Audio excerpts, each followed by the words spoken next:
listening to the Straight to Video podcast with Rob Lane. Welcome along, everyone, to a brand new episode of the Straight to Video podcast. As always, I'm your host, Rob Lane, and I hope you're doing good. So what's happening with you lot out there? I don't want to scare you, but we're already a quarter of the way into 2023. Not sure where all the time is going, but I guess it's a sign of things have been busy, so I'm gonna roll with it. I got to see the band The Midnight just the other night in Manchester, a band that I've loved for a few years now since I discovered them and their album Kids. It was the first record in a long time that I really dived into top to bottom, and that doesn't happen that much these days with everything for the most part being streamed, but that album was a game changer for me, and hearing some of those songs live was a real treat. So go check them out if you've not heard of them. Right, on today's show, I got the opportunity to speak to Jaffa Moore, who is also known as Jaffa Moore, and he has just released a brand new album, Photograph, which he describes as his tribute to the great music of the 70s and 80s when traditional rock and roll instruments met with the electronic technology of the 80s, and he's created some great tunes which pay tribute to those great eras. Also featured on the album is the single You and I, which I urge you to check out the video online as it features the most amazing lineup of celebrity guests in one place you're ever likely to find. The song is raising awareness for UNICEF, which Jaffa is a huge supporter of and is keen to continue the great work championed by his dad, everyone's favourite James Bond, the late great Sir Roger Moore. We talk all about the new album, growing up in the celebrity spotlight with such an iconic father, and it was so great to hear all of Jaffa's touching and wonderful memories of such a great dad. This Straight to Video podcast is proudly presented to you in association with Affinity Photo, an incredible piece of photo editing software which I've been using for graphic design the past couple of years, and you can see it in the podcast episode artwork every week, and it is super affordable compared to all the other programs on the market. So please check them out at affinity.serif.com. Alright, let's dive in. The new album Photograph from Jaffa Moore is out now, and you can watch the video for You and I on YouTube. But right now, please enjoy my straight to video chat with Jaffa Moore.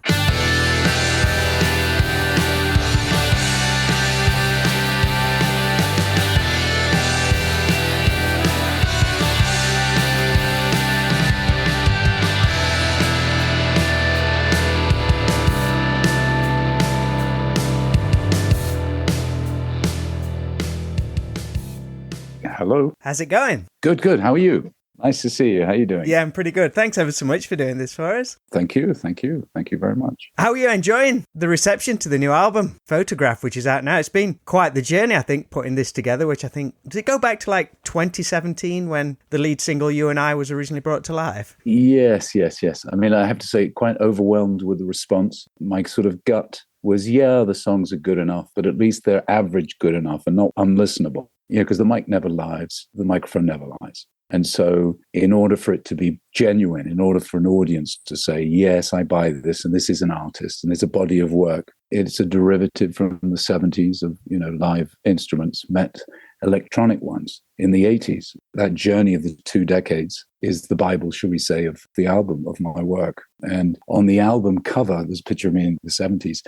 That's basically the first time I remember listening to music. When you hear Supertramp and Barry White, and sort of slowly became the Tears for Fears. And of course, early 70s was Steve Miller, Fly Like an Eagle, Clapton, Elton John, The Stones. The list goes on. And then you sort of saw the fusion in the 80s where it went from Tears for Fears to Frankie Goes to Hollywood. And then, who really kicked it off was Giorgio Moroder with Donna Summer, which I think was 1977. The fusion of the live band going electronic is where I was caught sort of between that sort of matrix, so to speak. The whole album Photograph, it is quite the journey, like you say, with a lot of different styles. Songs that immediately hit for me were Pain and Dagger, I love the chorus on that one, Zoe and Hero. But like you say, there's lots of electronic elements in there, but I think all the songs could be stripped down to a live band format as well. Most definitely, and that's, when it comes to touring and when it comes to realistically to come out, yes, you can carry all the stems with you and you've got the system to back it all up.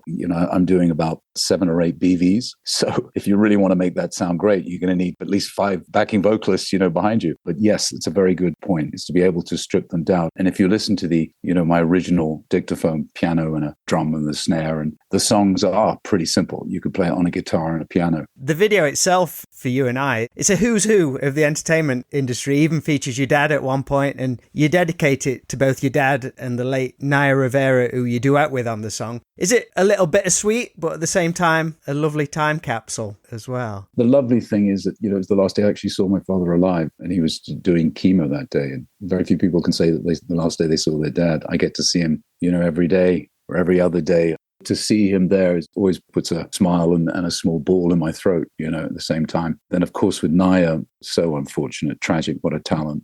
I wish you were here. I wish we could get up on stage and do it together. Next Friday, I'm doing a showcase. Actually, it's this Friday. Oh, my goodness. I hope you're ready. I don't think, oh, my goodness. I thought it was next Friday. This coming Friday, showcase, and got this wonderful singer who's going to replace Naya. But it really is so unfortunate that she couldn't witness the finishing product. I mean, it did take a while, considering how many celebs are in the video. Some of them, we had to send a camera crew. I was present at quite a few of them. Others, it was easier just to do it on their smartphone. The combination of it all. And also, who really clicked the magic was Nile Rodgers. When he came in and laid down the guitars, and it was just like, yeah, now I'm starting to hear it. You and I began some years ago. Were there any plans to make a full album of songs back then, or was there anything in particular that opened the door for all this new material? It was thanks to John Kaufman at Rights Recording, Nova Universal, who I was writing songs for an artist. And so I was sending this in, and the artist on a couple of occasions couldn't make it. And so the engineer would put down a guide vocal so that when they came in, they knew how to pitch and how to deliver the lyrics. And I said, look, the artist didn't come in. He said, no, just keep sending. I want to hear it. These songs, they're not bad. So I sent it in. He said, look, we're really interested in this engineer. This is the guy who should be singing it. It's great. Let's do it. And so I said, okay, we'll come to London. I sat in the office, and 10 minutes afterwards, I said, look, guys, it's me, actually. I just don't want to be the lead here. I'd much rather write at home and let someone else go do the touring. So in a sense, it grew from that. You and I was never meant to sing on it. I could just never find a lead vocalist. When Naya came on, she showed up in the studio. I had to have the male voice, and there was no one there who could sing it. I laid down the track. It was never meant to be me. And once again, Niall said, hey, I like the singer. Who is it? That's really how it all came about. Am I right that you originally wanted like a Robbie Williams style singer? Completely. I don't know if that's ironic or if ironic is the correct term, but you do sing very similar to him. I've been getting a lot of that. Maybe it's my sort of alter ego. It's a bit like if you choose a dog, it looks like you. So maybe the fact that I was going for Robbie is that I didn't really know the subconscious that I might sound like him. He's got the charisma. He's got the vast reach in all demographics. He's a fantastic entertainer and a lovely guy. And so I thought, wow, this is the perfect guy. And plus he loves football, so my kind of guy. I get that a lot. You sound like Robbie. You mentioned a lot of the songs came together with just like a piano and a vocal. Did you ever do it with acoustic guitar and vocal? Because I think you play acoustic guitar, right? I prefer to write on piano because I can get on with a program and put down a beat and a bass. Whereas with the guitar, yes. I mean, I've heard early Prince writing on a guitar, and you hear that. You can hear the opening of it, especially when he puts a diminished chord in and it just goes fantastic. For me personally, I'm not a very good musician, and so the piano is easier for me to compose on than a guitar. Correct me if I'm wrong. Your dad, the late great Roger Moore, taught you to play guitar on an acoustic guitar that was originally given to him by another legend, John Pertwee. Yes, that is correct. Yeah, that's unreal. Yeah, that's correct. How old was you then? How old was I? 9, 10. I mean, to put it on you, to be able to get it, it's quite a big guitar. That age. So yeah, I must have been 9 or 10. And I never really pursued it. I wanted a drum kit. And my dad said, well, no, that's too loud. It's a kit that you set up and it stays there. It's not like you can pack it up and easier. Take a guitar, you can travel with one and keep on playing. Do you still have that acoustic guitar though? Is that still in the family? I do. It's missing a string though. Is that one he always used to keep on set with him? There were two. The one he used to keep on set, it's in the garage and it's a smaller one that he used to travel with. That's the one that I actually learnt properly how to really strum. This isn't your first time releasing music. You worked in the industry and released the single Sleep With Me Tonight through EMI in the 80s. How was that all experienced back then? Was you living out in the States at the time? No, I was in the UK and it was I was pushed to do it. I'm not sure I really wanted to. I wasn't really hungry enough. And I don't really see myself as once again, a great musician, or the fact that I can write songs. I was writing for somebody else and then told that you can keep on doing it because you're good. So I never really had that belief until sort of now. And then when you hear the final product and it's polished and comes out sounding like a record, especially when it's been mastered, then you go, oh, okay, well, we can keep on going. This sounds all right. This sounds good enough. But back then with EMI, I was singing someone else's music. Right, okay. I was just there. I was put on a pedestal and dried rice being sprayed up and these cheap lights and just going, nee, nee, nee. And I just I sort of stepped out of my body and looked down on myself and said, this is not for me. Is that the track with Mike Rutherford on it? That's Mike, yeah, with Mike, yeah. And he does the guitar solo on that song? Yeah, he does the guitar, yeah. He's a lovely man. Great musician, etc. And whether you like someone's music or not, the fact that you've heard it, you're listening to it, means it's pleasing someone else and it must be good enough, right? And so you've got all these people around you and you think, well, if I'm in with them, there must be something. But I didn't believe it myself at the time. And I never really thought I could sing, let alone write music. So when Nile Rodgers comes in the studio, then you go, well, we must be onto something good, right? Had you crossed paths with Nile Rodgers over the years? I had, yeah.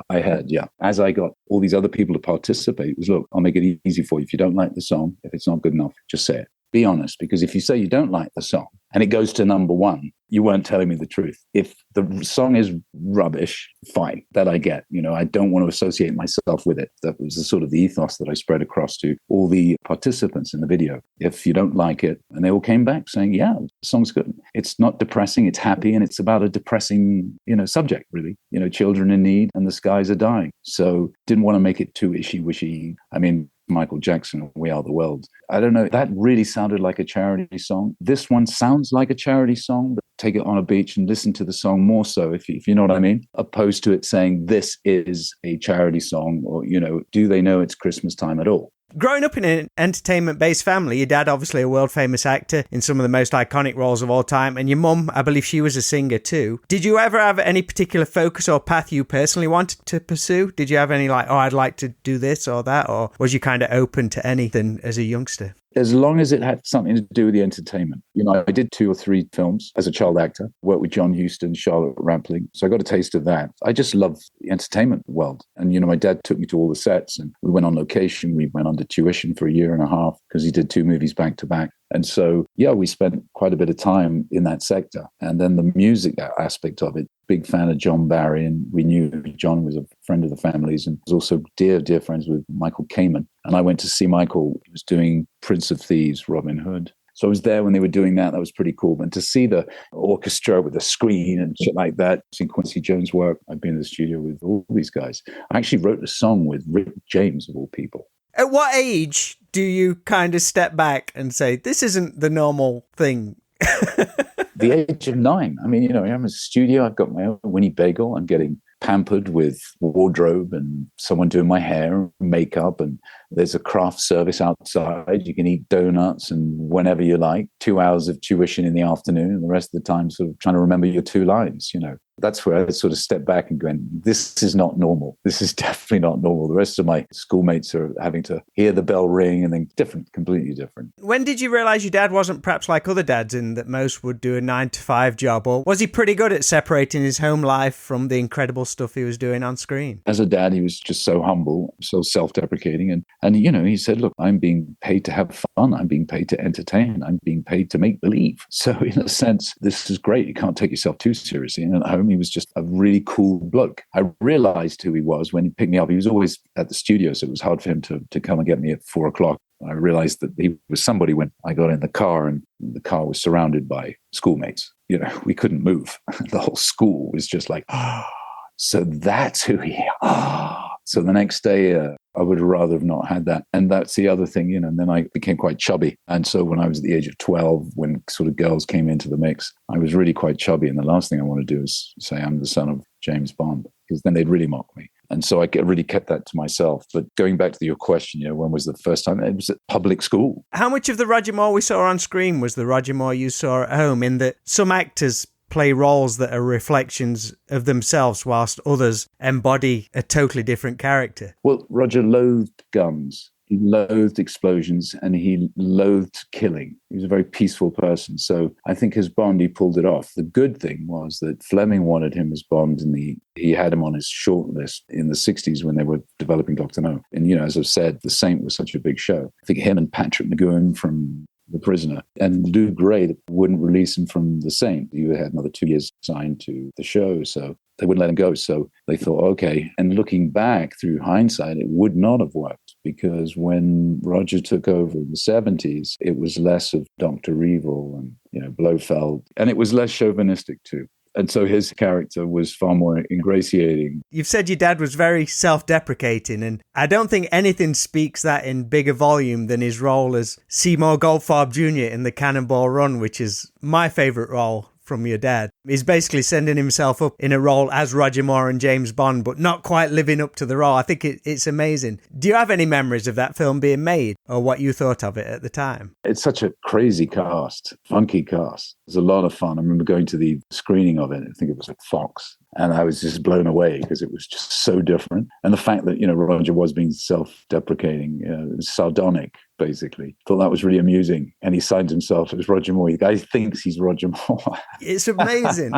It's quite crazy. If I ever want cheering up, I watch the bloopers reel for Cannonball Run, and it just makes me feel so good. Yeah. I love the fact that the critics hated it as well. But Totally. It was a massive, massive hit. Totally. Do you know there's an actual Twitter account for Seymour Goldfarb? No. Yeah, it's like a parody account. Okay. But it has the description. It says, "Women everywhere voted me the winner of the Cannonball Run."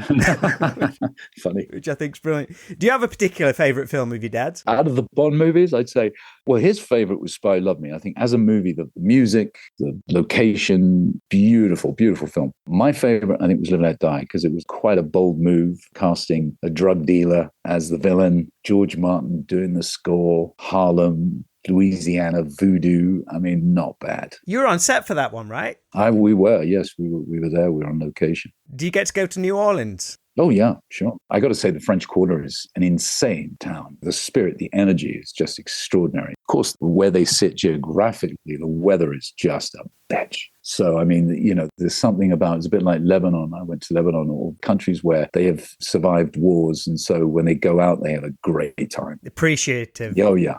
Appreciative. Yeah. And New Orleans has that spirit. One wonderful James Bond related story I read was that whilst working on Bond, your dad would play backgammon with the producer, Cubby Broccoli, and they would tell people they were playing for $25,000 just to get people to watch. But in reality, they were just playing for $1. Oh, yeah, of course. It was because, they started playing and there was a board and it said Cub and Rog and the points and scores. And then someone came along and said, "What's this?" And he says, "Oh, it's in dollars." So then they put a little dollar sign at the games they were playing. And so all of a sudden, the word went round on set, "Jesus, they're playing this like 25 pounds." So halfway through prepping for the next scene, the first AD would say, "Oi! Get back to because they'd all be surrounding the table to see who's going to win the next point, $25,000. Yeah, it cut up to about 30 grand. And in those days, that was a lot of money, but they were playing for $1 a point. Nothing too crazy. You and your dad were obviously incredibly close. I believe you had a rule to speak to each other at 11 o'clock each day. Yeah, just made a point. Unless we knew that tomorrow I'm on a plane, so I can't speak. We'll text or ping you or call when we touch down, that kind of thing. But yeah, we had a rule at 11 o'clock, always to call. Sometimes we'd speak for 25. Sometimes it was, "Hey kid, yeah, all is good. Look, I've got to jump," that kind of thing. And when he passed, it took me a couple of months, every sort of once or twice a week, where I'd go, "Oh shit, I've got to call Rog." One of those habits, one of those things. Unreal. I mean, that's amazing. And you're continuing to work with UNICEF now, which he dedicated the latter part of his career to. What do you think your dad would have thought seeing this amazing video you put together for the new song, which is supporting UNICEF? Would he have enjoyed hearing the new music? Would he have given you an honest opinion, or just be a supportive, encouraging parent? I think he would have been, honestly, I think he would have been chuffed. I think he would have said, "Boy, it does the trick. Well done. Let's make more. Let's write more. Keep on going." And, having seen him for the last time, and I'd call him and he'd say, "Look, it's not looking very good." I said, "Well, I'm on the next flight." He says, "No, you stay, you do what you're doing, because what you're doing is great." So he left knowing that this was a good project, and that's why I'll continue to work in his footsteps when it comes to organization. And I think UNICEF, he believed in very much so. And thanks to Audrey Hepburn, who really introduced him, and he couldn't say no.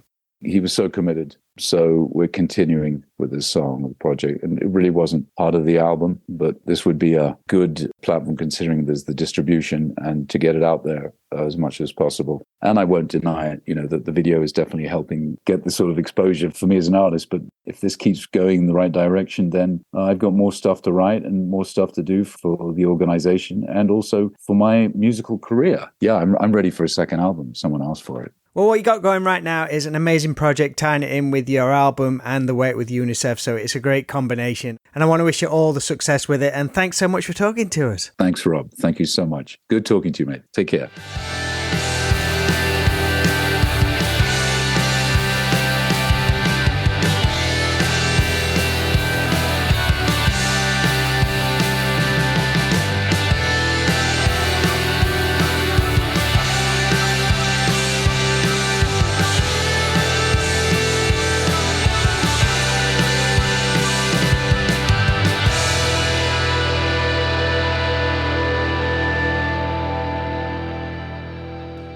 Many thanks to Jaffa Moore for chatting with me here on the Straight to Video podcast. The similarities between him and his dad, both in how he looks and speaks, is incredible. And to hear him talk with so much love and respect for his late father is wonderful. The new album Photograph is out now, and hopefully in the near future there will be some live dates. But in the meantime, check out the songs and have a watch of the star-studded video for the track You and I. Over at the Straight to Video 80s video shop, things have been getting really busy. Word seems to be starting to spread about the true, authentic video shop experience we've created, and it's so great to welcome everyone through the doors to chat about their own memories from the 80s and 90s. If you're in Alfreton, Derbyshire, just 10 minutes from junction 28 of the M1, please swing by one weekend between 11 and 3 p.m, and it'd be great to see you. And if you can't make it and you still want to support the shop, you can grab some merch at www.80svideoshop.co.uk. We're planning a bunch of cool events over the coming months, so please keep in touch on social media at 80s Video Shop. That is all for today's show. Thanks as always for listening, and we'll be back with a new episode next Friday. So until then, take care and speak soon.